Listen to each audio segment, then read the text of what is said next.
বিসমিল্লাহির রহমানির রহিম।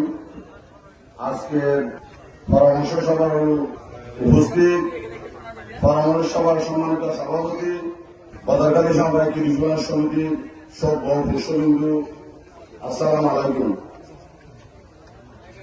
আমি মোহাম্মদ কুতুবউদ্দিন। আমাকে আপনারা সবাই চিনেন। মরহুম এক ডালবতির আমলে আমাকে আপনারা বিপুল ভোটে নির্বাচিত করেছিলেন। ওনার শাসনে অসংখ্য সমিতির অবকাঠামোর উন্নয়নমূলক কাজ উনি হাত দিয়েছিলেন। বদরকালী সমিতি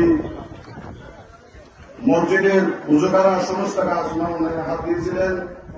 আমাকে যদি আপনারা আগামী নির্বাচনে 9 দিনের মধ্যে উপযুক্ত মনে করেন, আমাকে নির্বাচিত করে একটি ভোট দিয়ে নির্বাচিত করবেন। এই বলে আমার সংক্ষিপ্ত বক্তব্য শেষ করে আসসালামু আলাইকুম।